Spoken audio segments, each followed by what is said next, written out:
So I'm here with Riggy Marz. Riggy Marz. Why did I keep Googling Ziggy Marz? And I'm like, why is this guy popping up? It wasn't you. It was like Ziggy Marley or somebody like that. Right. Ziggy Marley was a little bit of the inspiration for the name, actually. It was originally Riggy Marley, and I switched it to Marz with a Z, just for, I don't want to, for copyright infringement purposes, you feel me? So, right. It's a better fit. No one has the name.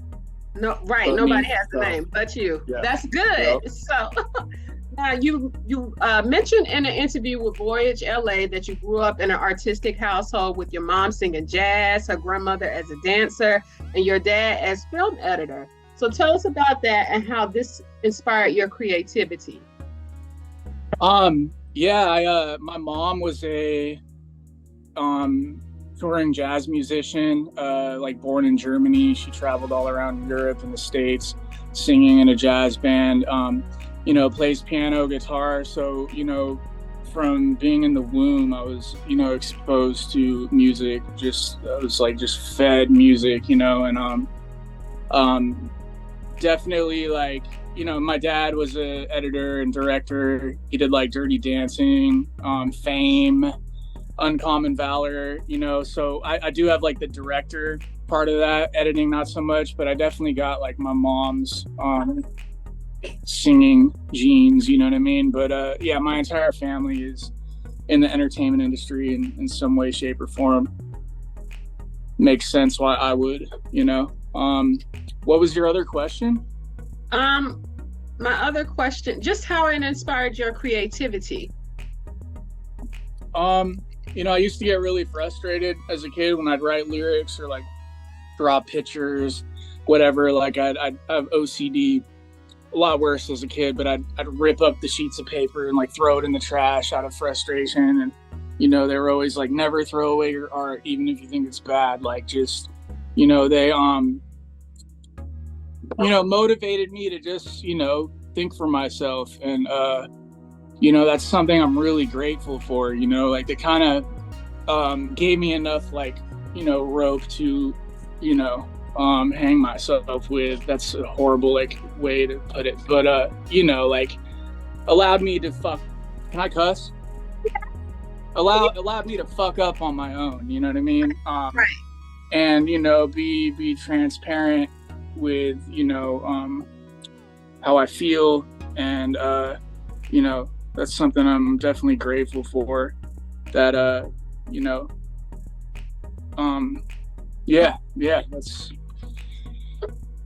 you haven't seen the interview, read the Voyage interview. I don't even remember doing that one either, but maybe I'll Google myself later today.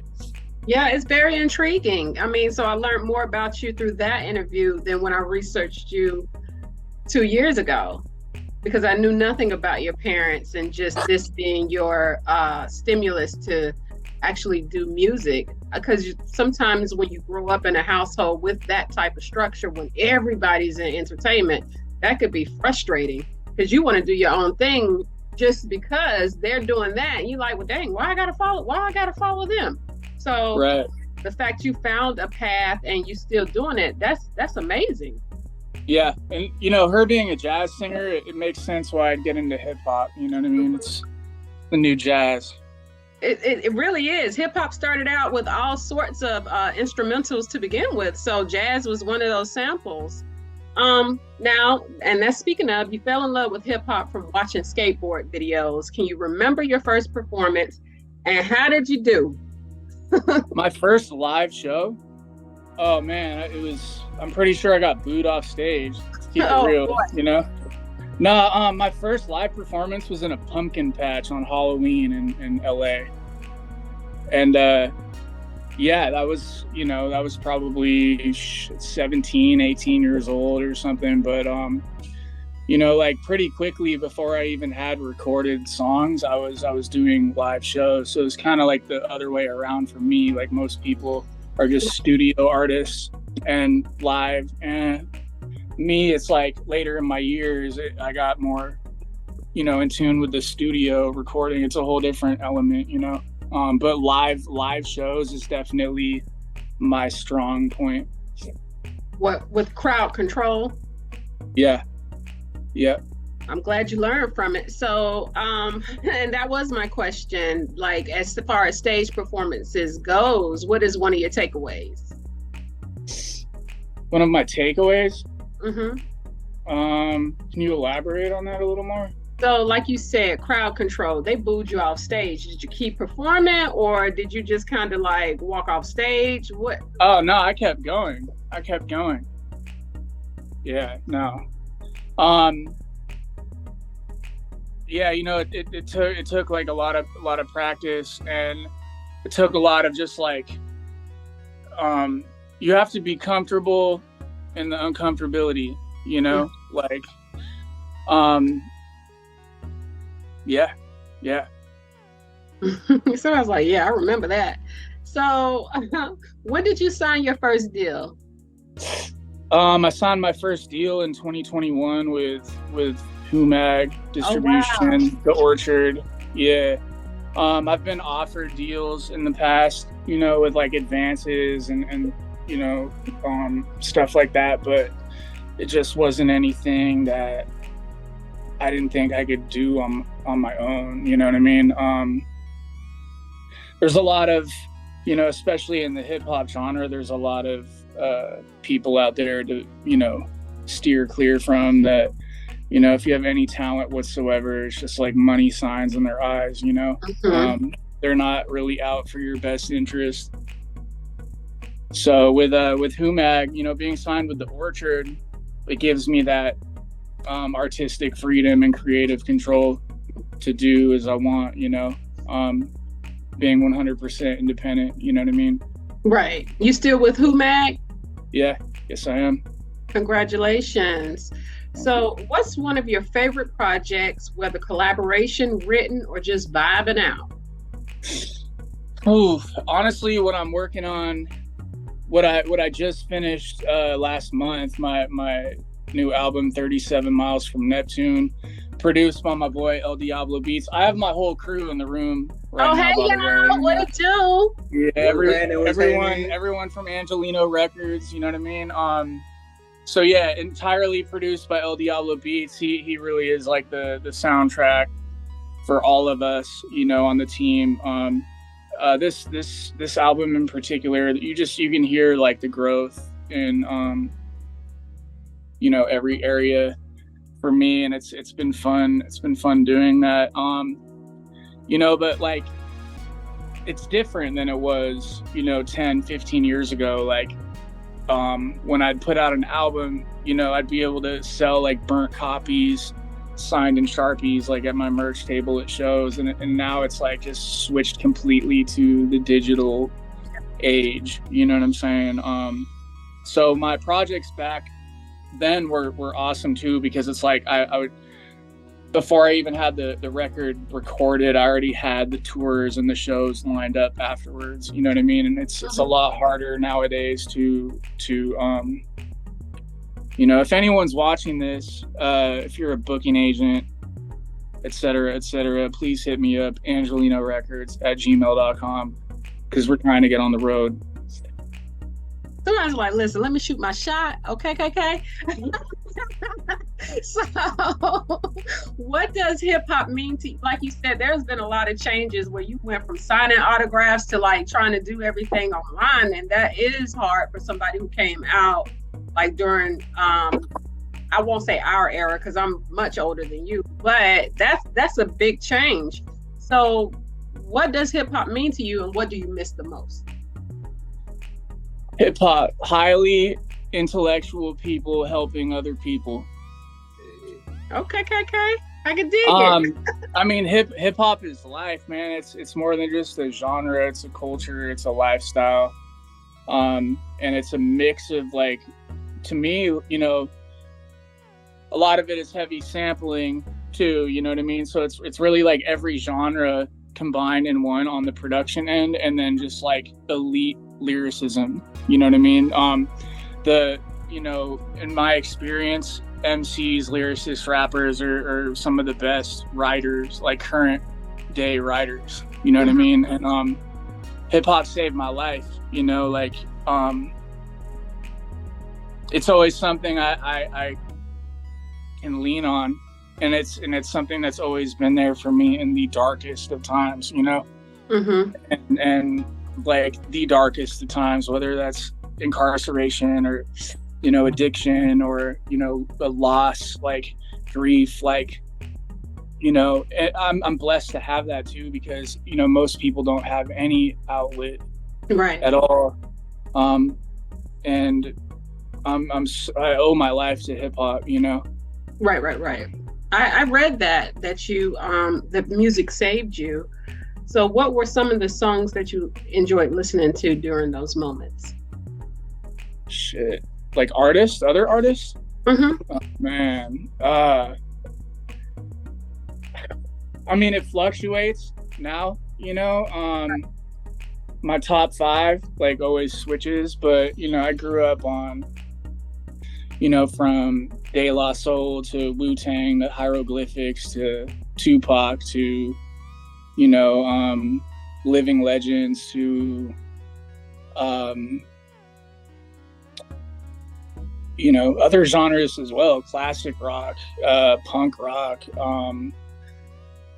reggae, jazz, blues, flamenco. My dad, he would film his friend owns this theater in Hollywood called the Fountain Theater, and it's like flamenco and plays. And he'd film all the events. So like he used to take me there with him, and you know, I just inspiration from every genre, you know. And I try to keep my lyrics like, you know, open on like a universal level, like as far as like relatable content goes, you know what I'm saying?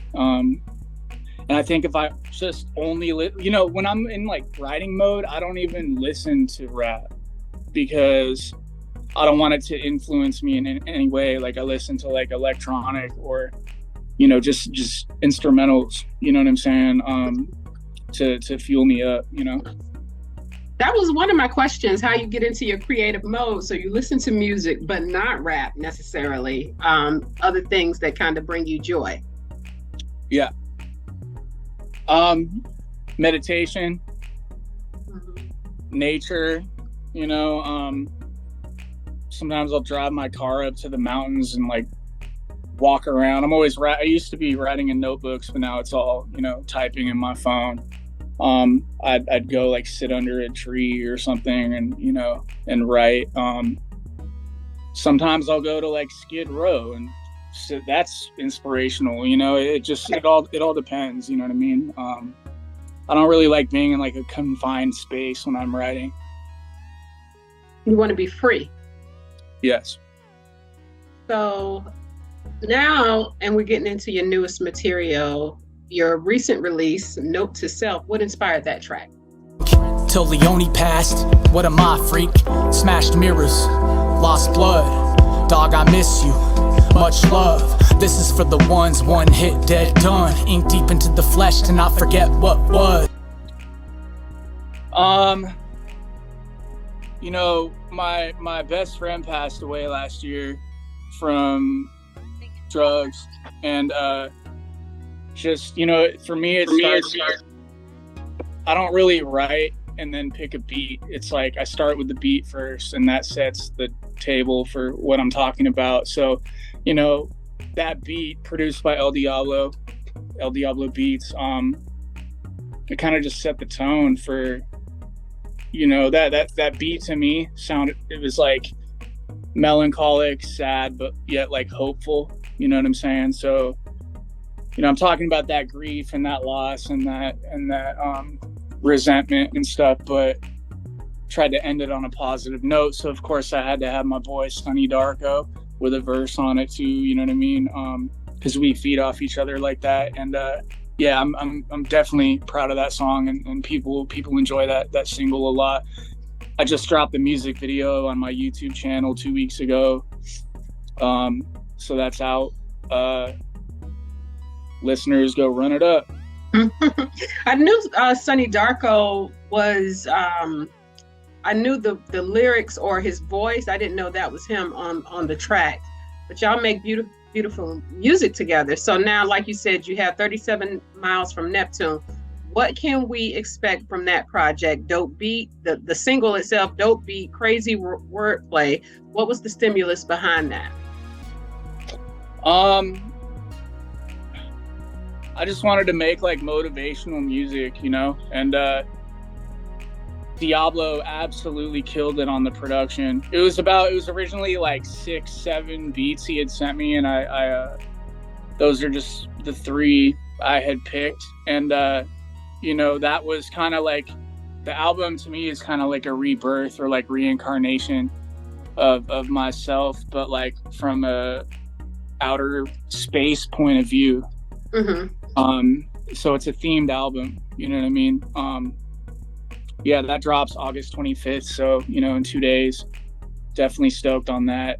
And yeah, man, I got 2 other projects already lined up with a producer on the label, Deadbeat Donnie, and this rapper Word Up from this crew, Dope City Saints, out of Oakland, California. So we're all working together, you know. I got Blaze Alias right here. You want to come say what up, bro? This is my dude, Blaze Alias. Hey, what's happening? What it do? Telling me where you're at. Fucking yeah, you know, find you. Born and raised in Miami, Florida. Now a Sacramento native. You know what I mean? I'm out here with the gang. I met the crew. We all working together. Yes, I definitely got an album in the works, but you know, no date yet. But it's coming though. It's coming. I'm enjoying watching my boys do their thing. So, but I'm coming up next. Oh, they're the best. They're the best underground artists. Not so much underground, but they're the best to do it. So, you know, you linked up with a good crew. It's real. It's real. I felt it, and I just wanted to be a part of it. You know, so I'm happy to be here. Listen, if what is his name? What's the record label? I said it before. The record label you signed to, Sunny Orchard. Oh, Angelino Records. Yeah, Angelino Records. It's a subsidiary label under the Orchard. Right. Humag Distribution. Yep. So he's under your record label. He is. Yeah. So how many artists you got? What? What's up? I was asking him how many artists does he manage. So it's you and who else? I don't manage anybody. Oh, okay. And we want to keep it that way. Everyone has full creative control.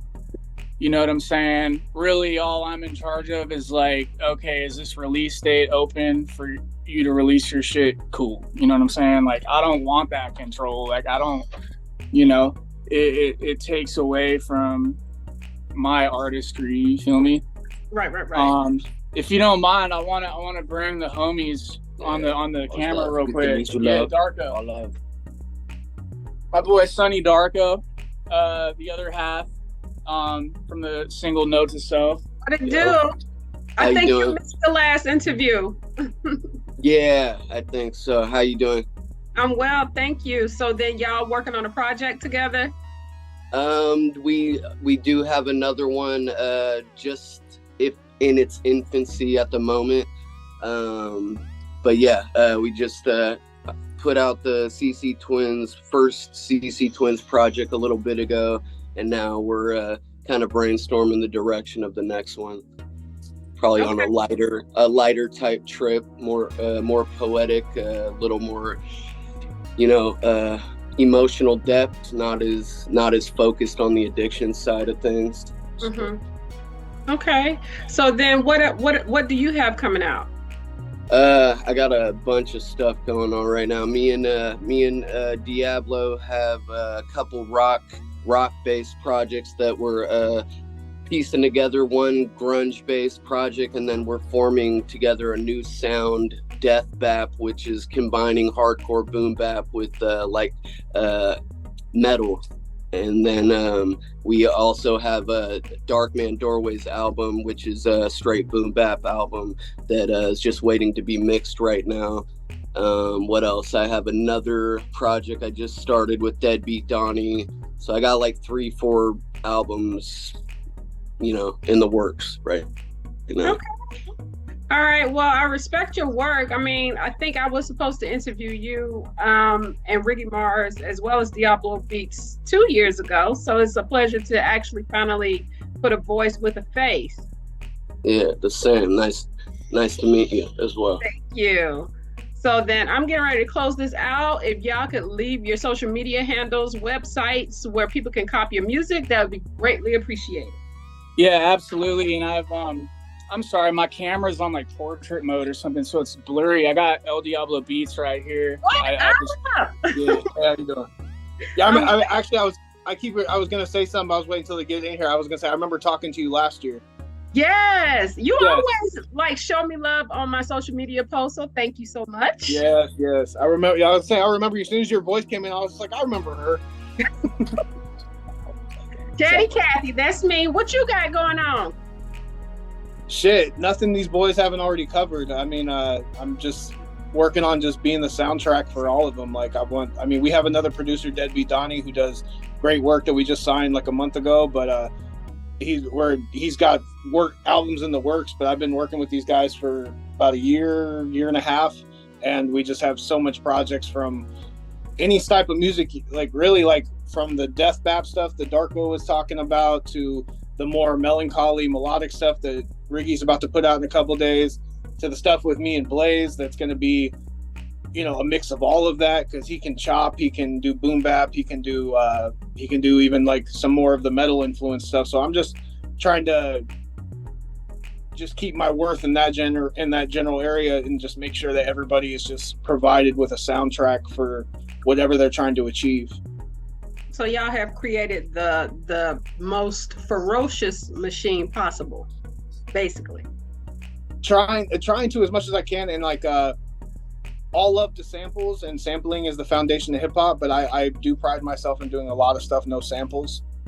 Mm-hmm. Just because I've been playing guitar for 20 years, I've been playing bass for 20 years, I've been playing drums for about 15 years, I've been playing keyboard for about 15 years. So I try to utilize those abilities of making sample-free stuff in a world that's oversaturated with a lot of samples getting reused, to push that idea. And that's kind of what the death bap is I came from hardcore, and I came from metal bands, I came from punk bands, and I was playing in bands like that long before I ever became a music producer. So it's being able to draw from that and kind of influence that with the boom bap sound is really something I think we can bring new to the table. How do you, as a producer, stay fresh with content, though, and not get, because you've been doing this for a while, so you know that you're good at what you do. So how do you still make it a learning experience? Honestly, through, like I said, like I love sampling and I love chopping and shit like that. But the way I stay fresh is just constantly coming up with new stuff that is my own original composition.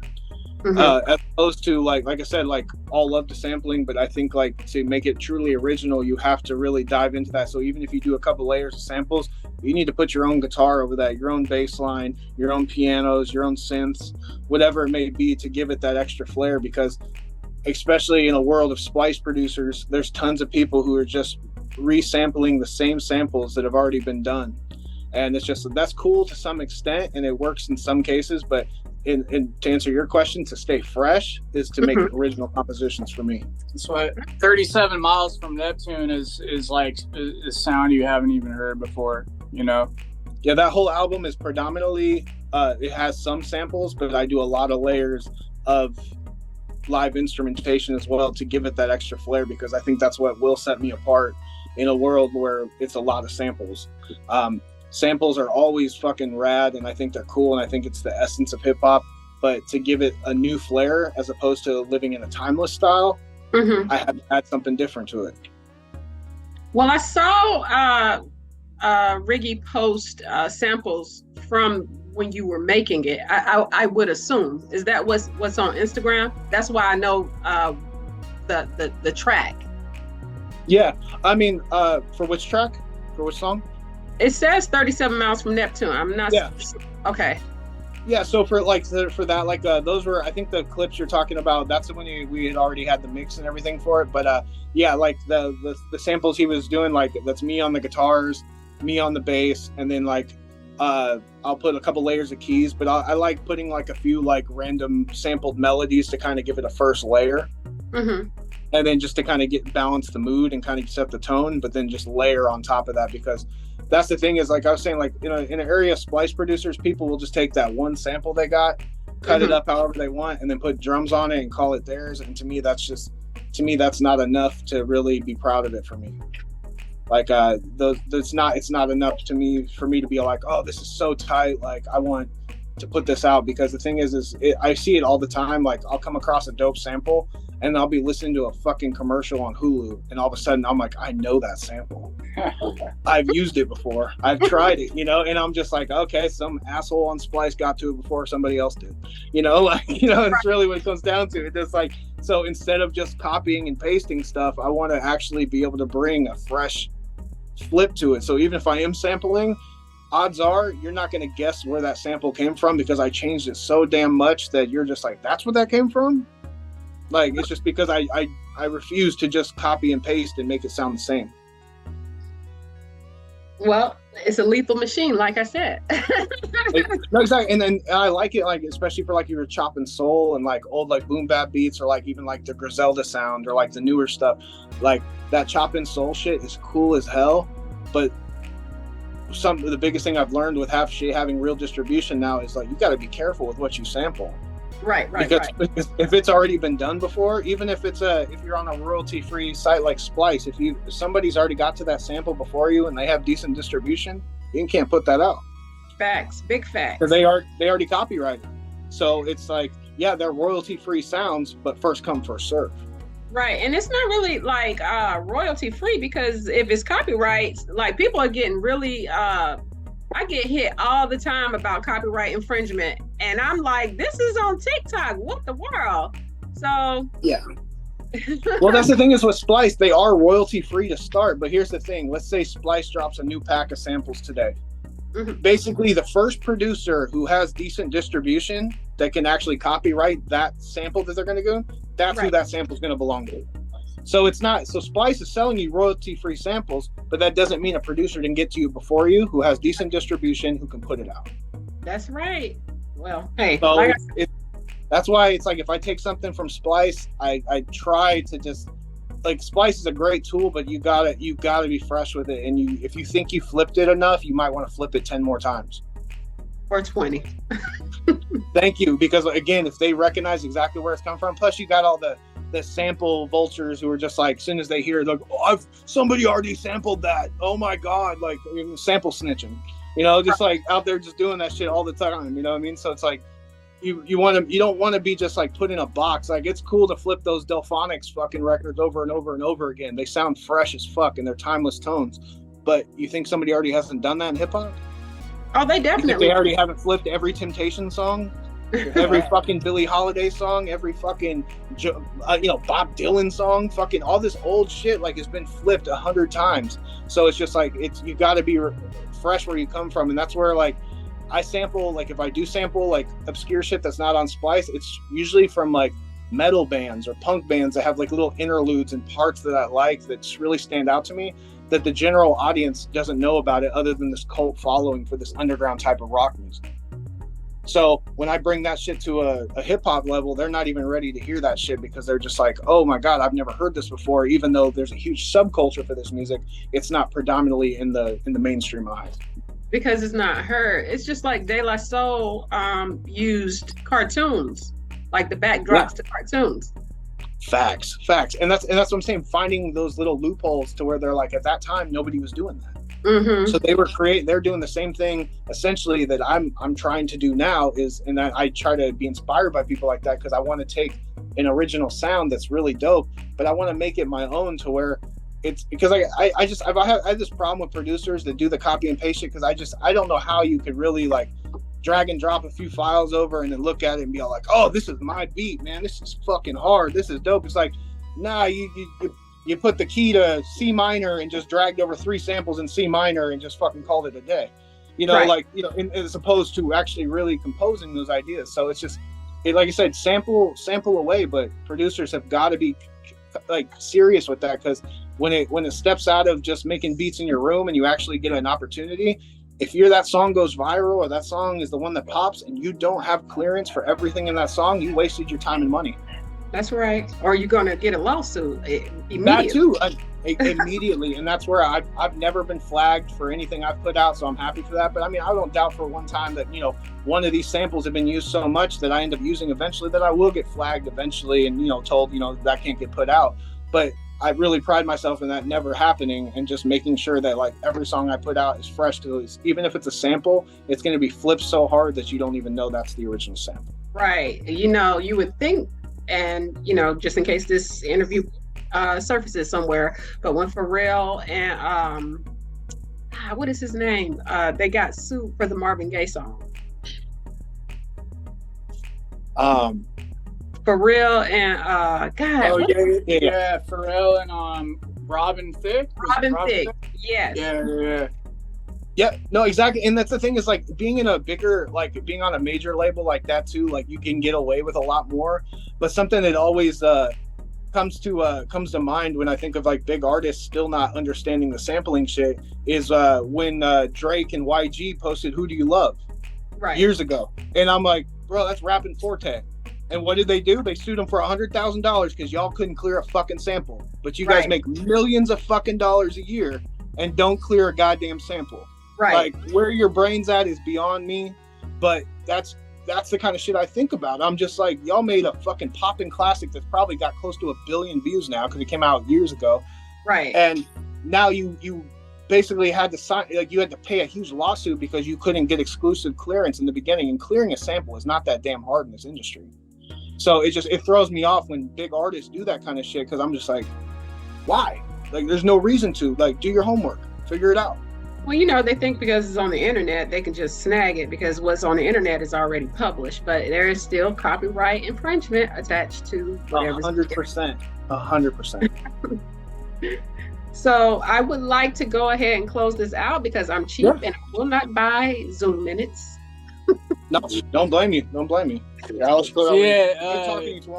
Diablo Beats keeps me, all of us on our toes. You know what I mean? With these gold instrumentals, man. And his knowledge. Yeah, definitely. So where can viewers like stay up to the minute with what you have going on, and do you have any merchandise? Yeah, so my next release is 37 Miles from Neptune. It'll be on all digital streaming platforms August 25th, 2023. It's already out on bandcamp.com. That's angelinorecords.bandcamp.com, ANGELENO records.bandcamp.com. You can get a copy there. Merch as well.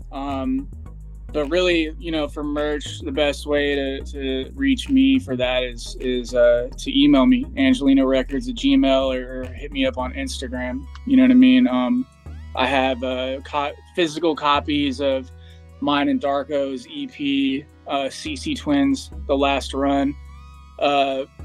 We printed a limited run of them. We got only a few left, so you know, if anyone hits me up for a copy of that, I will send one out with a personal handwritten thank you note. You feel me? We got stickers, shirts on the way, and that's from everybody on the team. You know what I mean? Everyone's work ethic is crazy, and for the rest of this year and 2024, we're knocking shit out the park. You know what I mean? Period. So thank you so much. I appreciate you. And thank you guys for hollering at your girl. Thank you so much. Bye. Peace.